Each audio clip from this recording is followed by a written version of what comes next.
Welcome to Sir Win's Accounting Lectures. Today, magkakaroon tayo ng pen and paper video problem solving patungkol sa Lecture 05, Discounting of Notes Receivable with Recourse. Actually, nasa description ng mismong video lecture na ito, yung problem under discussion. Kung gusto mong sagutan ng solo at balikan ang lecture na ito kapag tapos ka na, mas mabuti. Kasi, ang accounting ay natututunan not by mere listening but actually by you doing the problem solving. Pero kung may sagot ka na nga, simulan na natin. So again, Lecture 05, Discounting of Notes Receivable with Recourse. And here is our problem.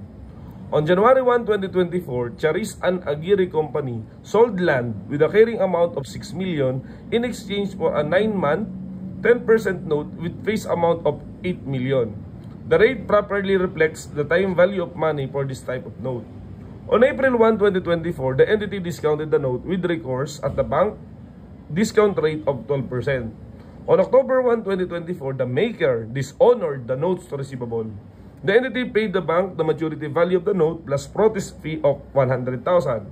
On December 31, 2024, the entity collected the dishonored note receivable in full plus 12% annual interest on the total amount due. Okay, so the requirement is journal entries to record the transactions assuming the discounting transaction is accounted for as secured borrowing, letter A, and letter B, conditional sale. Okay, konsepto muna tayo. Discounting of notes receivable is actually a sale of notes receivable. Di ba pag nagbenta ka, hindi na sa'yo yun kasi ibinenta mo na.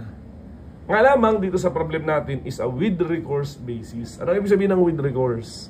Meaning, if ever nagkaroon ng problema, ang ibinenta mo, pwede pa rin bumalik sa'yo. Yun ang ibig sabihin ng with recourse. Pwede kang habulin nung pinagbentahan mo. Okay? Nagkaroon po tayo ng problem solving kung sakaling without recourse. Meaning yung bentahan na tuluyan, yung wala nang saulian. Sa case kasi na to, kung sakaling nagka-problema yung totoong original na nag-create ng note, yung original na merong utang, secondarily liable ka pa rin. Kaya nga with recourse. At kung sakali na ganun ang sitwasyon, which normally the case with recourse, meron dalawang classic assumption dito. Pwede daw siya ma-treat na hindi mo talaga binenta but rather nangutang ka. Secured nga lang kasi may collateral yung note. O pwede rin siyang maituring na sale. Pero yung sale mo is hindi absolute sale but rather conditional sale. Kasi nga kapag ka nakaka-problema, pwedeng ibalik sa'yo. Kaya dalawa yung approach kung sakaling with recourse yung discounting of notes receivable. Okay? Gagawin po natin yan ng sabay. Sa ngayon, sagutan na muna natin yung problem. Dito muna tayo sa January 1, 2024. Kasi ito yung transaction na walang kinalaman yung discounting. Kasi dito sa case na to, si Charis and Aguirre Company ay nagbenta lamang ng lupa. Okay? Sa halagang 8 million na note. So sagutan na muna natin 2024. Okay? January 1. So the entry would be debit cash. Oh, sorry. Debit notes receivable. Kasi nga pala nagbebenta nga tayo ng nakautang. So with debit notes receivable, yun nga yung topic. Okay? And we credit land. Ayan. So magkano muna ang ating natanggap na notes receivable? The answer is 8 million. At yung land ay may carrying amount na 6 million. Therefore, we have here gain. Gain on sale of land. Difference, 8 million. Okay? Pakita pa rin natin sa calculator. Minus 6 million. So, the answer would be 2 million po yung tubo natin sa pagbebenta ng land. Okay? That ends the entry for January 1, 2024. We can now move on April 1, wherein nag-discount ka ng note with recourse. Kung sakaling ganyan, para magawan po natin ng entry, kailangan muna nating mag-present ng computation. So first, the principal. Ang principal ng note is 8 million. Okay? Kailangan natin unang kwentahin nga pala is yung maturity value. That is principal plus interest. So determine again this maturity value. Okay? Ang interest ay may formula. Principal, which is 8 million, multiply by the rate, which is 10%. So 10% po yung rate natin. So times 10%. And the time, hanggang dulo. Kasi ang hinahanap nga ay maturity value. Sabi, the note is 9 months. So therefore, 9 over 12. So how much is our interest? So 8 million times 10%. Okay, mali. 8 million times 10% times 9 divided by 12. So we get 600,000. Therefore, the maturity value would be 8 million plus 600,000. So we will get 8,600,000. Okay? And then after that, nung April, diniscount nga natin. Therefore, hindi mo makukolekta ng buo itong 8,600,000 kasi hindi ka naaabot ng maturity value. So you have to less the discount. Kasi pag diniscount mo, binenta mo nga yung receivable mo, yung notes receivable mo. Kung binenta mo, therefore nagkaroon ka ng tinatawag na net proceeds. Okay? Ang formula ng discount ay katulad din ng formula ng interest. Magkaiba lang siya ng kaunti dun sa mga amount na gagamitin natin. Sa halip na principal na 8 million, we will use the maturity value. And then sa halip na yung rate niya na 10%, yung original, ang gagamitin po nating rate is yung rate ay binigay ni Bangko, which is 12%. And then, ang gagamitin nating time ay yung time na hindi natin nahawakan. Yung si Bangko ang hahawak. Ang ibig sabihin, January 1 to April 1 is how long? January, February, March. 3 months siya. Okay? 3 months mong hinawakan. Therefore, pagdating naman ng April hanggang dun sa ika-9 months, so malamang si Bangko na ang hahawak. So 3 months sa'yo, ilang buwan ni Bangko? Malamang 6 months. Kasi nga, 9 minus 3 is equal to 6. Okay? Sagutan na po natin, 8,600,000, which is the maturity value, multiplied by the discount rate, which is 12%, times 6 divided by 12. Therefore, 516,000 ang kay Bangko yung discount. So magkano muna pera? So that 516,000 will be deducted to 8,600,000. So therefore, ang pera makukuha mo is 8,084,000. Okay? Next would be, we will compute also on that date the carrying amount of the note. Kaya ibig sabihin, okay, di ba hinawakan mo din naman ng 3 buwan? So kailangan mong pagsamahin yung principal at saka yung interest nung ikaw yung may hawak. So we have here the accrued interest. Again, the principal is 8 million. The accrued interest has the same formula for interest. That would be the principal of 8 million multiplied by the rate of 10%. At saka kung gaano mo katagal na hinawakan. Di ba nga, January 1 to April 1, that is 3 months. So multiply by 3 over 12. So napansin nyo, 9 months yun, di ba? 6 months kay Bangko, 3 months sa'yo. So ganoon naman kasi talaga yung nangyari. So again, 8 million times 10% times 3 divided by 12, yan yung interest na nasa sayo. So 200,000. To determine this, what we call carrying amount. Okay, and then we add. So yan, add natin. So the total would be 8,200,000. Ang tanong, meron bang gain, meron bang loss? Tingnan natin. We have to compare the net proceeds and the carrying amount. Ang ibig sabihin, na pera mo siya sa halagang 8,084,000. Pero, ang value talaga niya, nung moment na diniscount mo, yung kanyang carrying amount would be 8,200,000. Therefore, meron silang difference. They may be a loss on discounting. Kung sakali na siya conditional sale. Pero kung sakali naman siya secured borrowing, that may be called interest expense. Kasi nga parang yan yung interest dahil nangungutang ka. Okay? Dahil ang value niya talaga ay 8,200,000, na pera mo lang is 8,084,000, nangungutang ka, so malamang may interest daw yan. That would be 116,000. Sabi, kung sakali na secured borrowing. Pero kung sakaling conditional sale, malamang that is a loss on discounting, 116,000. Okay? I believe yan na po lahat ng ating mga computation for April 1 on the date of discounting. Now, we have to make an entry. Okay? Ngayon, dahil nga dalawa ang ating assumption, sinuyakan na lang po prepare dito, we have the secured borrowing and then the conditional sale. Dito natin gagawin yung entry nung April 1. So, 2024, okay, April 1. 2024, April 1. Para makita lang natin yung pagkakaiba. So, narito ulit yung ating mga computations. Pakita na din natin. So, yan. So, first, we have to debit. Okay? Debit the cash. Okay? Kasi nga, nagbenta tayo ng notes. Therefore, we debit cash. The cash is the net proceeds. Sabay din nga pala natin gagawin para makita ninyo yung kanilang pagkakatulad. Okay? So 8,084,000. 8,084,000. And then we have to credit the notes receivable kung without recourse. Pero dahil nga ito ay on a with recourse basis, hindi natin pwedeng i-credit yung notes receivable. But rather, we are going to credit liability kapag ka-secured borrowing. So again, you credit liability for notes receivable discounted. Kasi nag-discount ka naman talaga. Okay? Magkano po yun? Ang gagamitin nating value is kung magkano talaga yung ating notes, which is this 8 million. Okay? So we credit 8 million. Sa kabilang side naman, dahil nga tayo ay nagbebenta, therefore, ang credit natin is notes receivable kasi nagbebenta nga tayo. So we credit notes receivable. But dahil yan ay with recourse, hindi pa yung tapos. Lalagyan natin ng kadugsong notes receivable discounted, also amounting to 8 million. At kung napansin nyo, hindi pa yan balanse.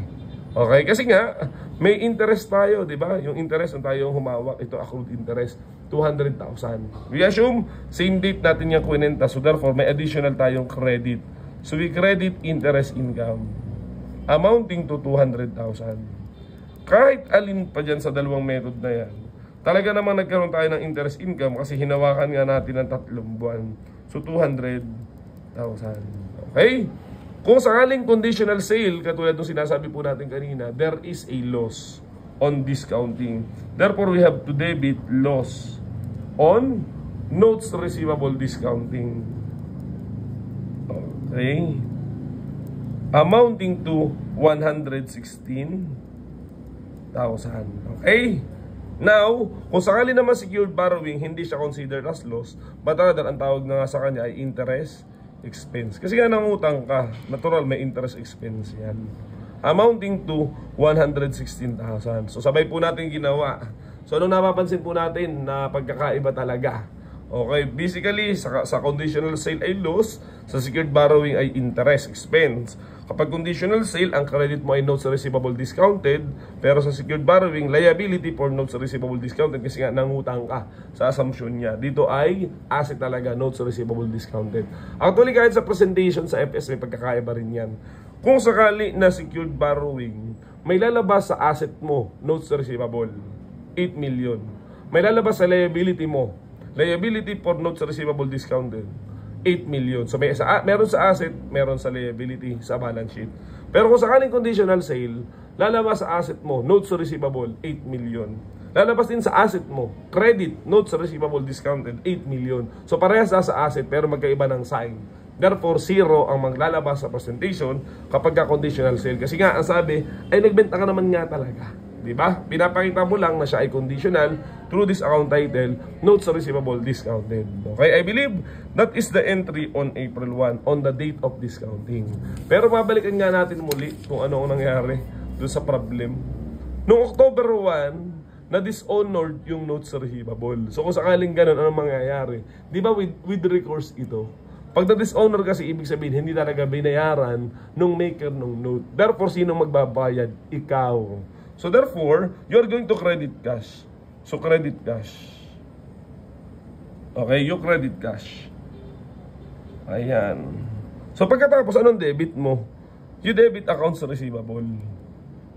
Accounts receivable. Parehas. Lagyan muna natin ng konsepto yan. Eh kasi nga, di ba? Okay? Siningil ka ng bangko nung pinagbentahan mo ng note.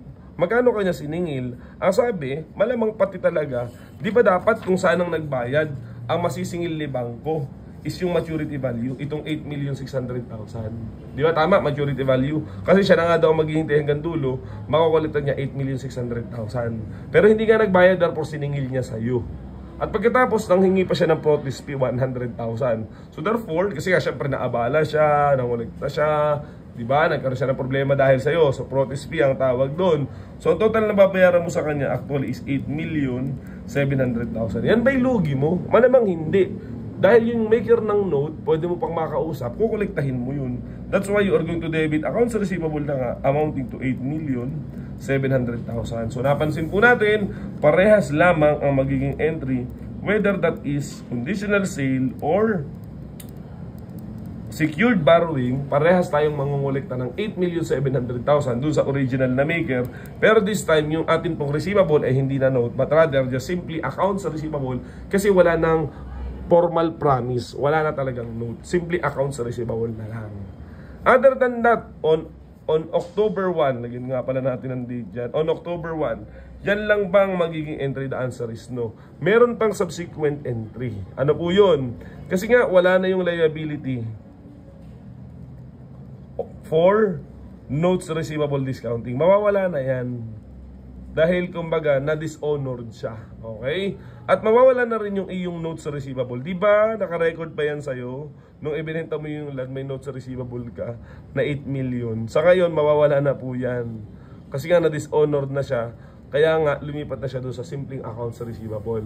Eh, sa conditional sale, anong gagawin? Ganun din.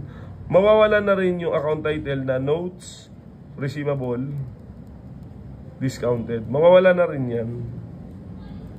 Okay, at mawawala na rin yung account title na notes receivable. For one very basic reason nga, kasi nga na-dishonored. So mawawala na yung mga record mo na yan. Okay? Na-cancel na siya kasi nga lahat sila lumipat na sa simpleng accounts receivable. So again, dalawa po ang entry natin pagdating ng October 1. Okay? Yung pagbabayad mo kay bangko at pag-create ng account sa receivable at yung pag-eliminate ng account title na create mo nung moment na binenta mo or nagkaroon ng discounting ng note. Okay? Tumuloy pa tayo. Ang sabi, December 31, sa wakas, nagbayad ng note yung na-dishonored. Kasi kinulit mo siguro, kinulikta mo sa kanya. So, December 31. Okay? Anong entry natin? Malamang you are going to debit cash. Kasi nagbayad siya. Ano kung kolektahin mo? Malamang yung 8,700,000 na accounts receivable. So, you're going to credit accounts receivable amounting to 8,700,000. Natural. Diba? Yan ibinayad mo kay bangko kung kolektahin mo yun sa kanya kasi siya naman talaga dapat ang magbayad. At bukod pa dun, pwede kang mangolekta ng interest. Diba? Tsaka yung pati yung sinabi ng problem, naningil ka pa ng 12% interest dun sa maker ng note. Tanong, saan mag-base yung 12%? Ang sagot, edi malamang kung kailan na na-dishonor. October 1 to December 31. Ilang buwan yun? October, November, December. 3 months. Okay? So you have to solve. Ang basis na ng interest malamang yung 8,700,000. Kasi doon ka na damage eh. Di ba yung sanang receivable mo? Okay? So ngayon, nag-interest na yan ng 12%. Per year ay 3 months lang. So therefore, times 0.12 times 3 divided by 12. So that would be 261,000. At i-add mo yung accounts receivable na 8,700,000. So therefore, ang total na na-collecta mo sa kanya is 8,961,000. Okay? Yan po yung entry kung sakaling secured borrowing. Kung sakali naman na conditional sale, basically, wala nang pagkakaiba yung dalawang yan. Okay? So you're going to debit cash 8,961,000. Credit accounts receivable amounting to 8,700,000. And credit interest income, same din naman yung computation. The total amount due of 8.7 times 12% times 3 over 12. So we will get 261,000. Okay? So yun na po lahat ng entry ng secured borrowing at saka conditional sale. Kung ating napapansin talaga, ang pinakapagkakaiba nila, yung main na pagkakaiba is yung date of discounting. Diba? Pero pag sa ibang bagay, halos katulad na. Kung meron pa mang isa, the moment na ma-dishonor, tinatanggal mo natin parehas yung notes receivable at yung ano yung account title na create natin nung nag-discount tayo. By the way, isingin ko na rin, paano kung sakaling hindi din na-dishonored, but rather, nagbayad on maturity date? Basically, walang nang entry noong December 31 kasi hindi na-aabot dyan. So, ang merong entry na lang noong October 1. Hindi ka mag-entry nung una kasi hindi ka magbabayad ng cash na 8.7 kay bangko. So, wala ito. But rather, kung sakaling in-honor yung note binayaran, ang magiging entry mo itong pangalawa. Ito po, yung 8 million. Yan. Kasi nga ang idea, hindi na siya liability kasi nga wala ka ng secured borrowing. Nabayaran na So tatanggalin mo na rin yung liability. At ang assumption, ang pinambayad mo yung notes receivable mo. Ganon din kung sakaling conditional sale. Hindi na siya, wala ka ng pananagutan kasi nakolekta na. That's why i-eliminate natin yung notes receivable discounted at i-credit natin yung notes receivable din kung sakali na honored. So again, kung sakaling na honor, uulitin mo pa rin itong entry na to at saka ito. So again, whether dishonored or honored, parehas talagang ginagawa yung entry na yan. Okay, I believe nasagutan na po natin in full itong problem na to kapag with recourse. Mayroon dalawang assumption na hanggang ngayon dinidesisyonan pa rin kung alin ang mas tama, kung alin ang masusunod, kung sakaling with recourse ang notes receivable discounting. Sana meron ka natutunan. So yun lamang at maraming salamat.